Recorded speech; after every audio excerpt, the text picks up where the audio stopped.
क्या आप Dixon technology में इन्वेस्टेड हो या फिर सोच रहे हो फ्रेश बाइंग करने का? क्या यहाँ से स्टॉक नीचे गिर सकता है या फिर कंटिन्यू ऊपर की साइड जाएगा? इस वीडियो में हम डिटेल में डिस्कस करेंगे। आइए चलते हैं चार्ट पे। This is a positive news for the share holder, जहां पे इन्वेस्टेक ने बाइंग रेटिंग दी रेस टारगेट टू द 16,200, जहां पे उन्होंने क्वार्टर 2 के अर्निंग्स के लिए प्रेडिक्ट किया कि वो काफ़ी ज़्यादा स्ट्रांग रहने वाले हैं। उन्होंने करंटली ट्रेड कर रहा है स्टॉक अपने 13,000 लेवल पे। यहाँ से उन्होंने ऑलमोस्ट 16,000 के प्राइस टारगेट शेयर में दिए, उसके कारण काफ़ी ज़्यादा पॉजिटिव रैली हमें मार्केट में दिखाई दी।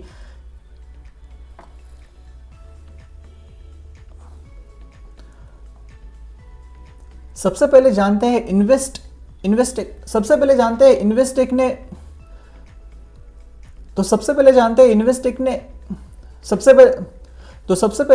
इन्वेस्टेक इस स्टॉक पे बुलिश क्यों है। यहाँ पे हम देख सकते हैं फर्स्ट पॉइंट, जहाँ पे higher mobile phone export expected to boost growth, यानी कि जो मोबाइल फोन के एक्सपोर्ट्स है वो बढ़ने वाले हैं, जहाँ पे काफ़ी ज़्यादा ग्रोथ आने वाली है।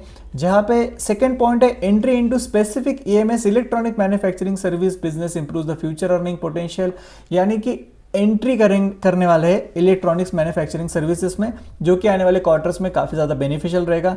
The brokerage believe this factors could lead earnings upgrade from the H2। तो ब्रोकरेज का ये मानना है इन दो कारणों की वजह से स्टॉक में आने वाली अर्निंग्स काफ़ी ज़्यादा पॉजिटिव रहेगी और उसी के कारण हमें स्टॉक में रैली देखने को मिली। पॉजिटिव यहाँ पे ये है कि टारगेट प्राइस जो है लॉन्ग टर्म के लिए बढ़ चुका है। स्ट्रॉन्ग अपॉर्चुनिटी है कि एक्सपोर्ट और ईएमएस डाइवर्सिफिकेशन, यहाँ पे डाइवर्सिफिकेशन एक सपोज स्टॉक अभी ये अर्निंग का रिसोर्स है बट अभी डाइवर्सिफिकेशन आने वाला है, जो कि एक ग्रोइंग पॉइंट रहेगा। इलेक्ट्रॉनिक्स मैन्युफैक्चरिंग सर्विस अगर उनकी अच्छी खासी रह गई तो पोटेंशियल ऑफ अर्निंग भी बढ़ जाएगी। Stock has gained over 10% from the last 5 trading session. उसी के बारे में हम बात करने वाले, क्या आपको स्टॉक पुल बैक देगा फिर से एंटर करने के लिए या फिर कंटिन्यूसली ब्रेकआउट करेगा। रिस्क ये रहने वाली है कि the expected earning boost is mainly from the H2। ठीक है, अभी जो ओवरऑल रहेगा वो डिपेंडेंट है H2 के रिजल्ट कैसे आते हैं। The valuation is relatively still expensive, required continuously strong growth expected है और उसी के कारण ये जो बिजनेस का रीजन है speciality of EMS, strong growth उसके कारण डाइवर्सिफाई हो सकती है। इसी के कारण हमें स्टॉक में फिर से एक रैली दिखाई दी, बट अगर ये ठीक से परफॉर्म नहीं किया न्यूली डाइवर्सिफिकेशन, तो स्टॉक में फिर से हमें थोड़ा बहुत कंसोलिडेशन या फिर गिरावट आते हुए दिख सकती है, जब तक ये कंफर्मेशन नहीं आता तब तक।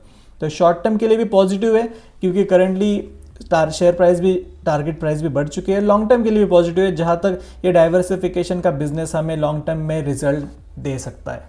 तो जैसे कि हमने देखा इन्वेस्टेक ने प्राइस टारगेट बढ़ा दिए अप टू 16,200, जिसका मेनली रीजन है मोबाइल एक्सपोर्ट एंड जो अभी डाइवर्सिफिकेशन करने वाली है कंपनी, और आने वाले रिजल्ट के टाइम हमें ये जो ओवरऑल इम्पैक्ट है वो देखने को मिलेगा। शायद से उस टाइम हमें कंसोलिडेशन करने को मिले क्योंकि रैली तो पहले से ही स्टार्ट हो चुकी है स्टॉक में। आइए चलते हैं चार्ट पे, कहाँ पे मिलेगा पुल बैक या फिर हमें अर्निंग के आसपास फिर से गिरावट देखने को मिल सकती है। So currently we are on one day time frame, जहाँ पे 28 जुलाई को स्टॉक में रिजल्ट आने वाला है।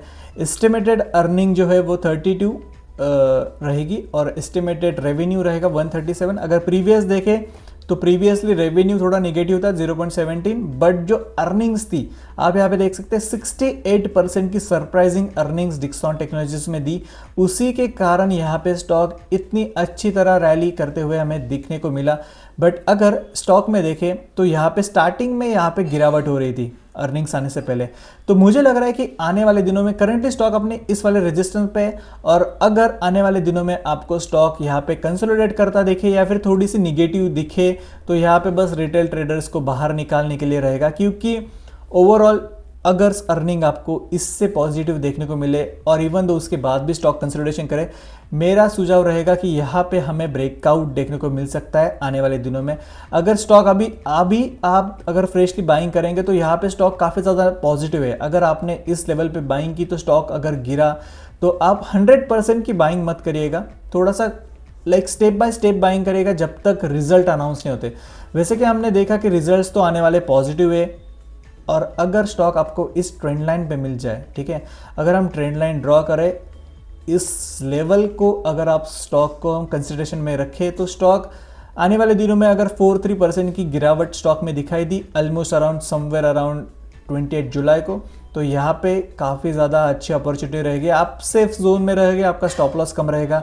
और लेवल जो रहेंगे वो 16,000 के हैं, मतलब अगर हम 16,000 नहीं पकड़ते, हम ये 15,200 के लेवल्स पकड़ेंगे, जहाँ पे हमें ऑलमोस्ट 2500 के पॉइंट्स यहाँ पे कैप्चर करने को मिलेंगे इस स्टॉक में।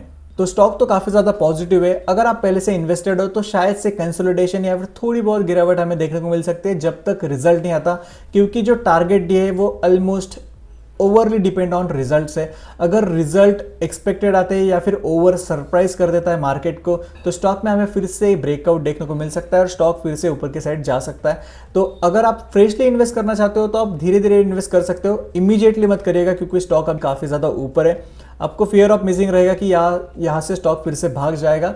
तो मैं तो सजेस्ट करूंगा आपको थोड़ा वेट करना चाहिए जब तक स्टॉक थोड़ा साइडवेज नहीं हो जाता।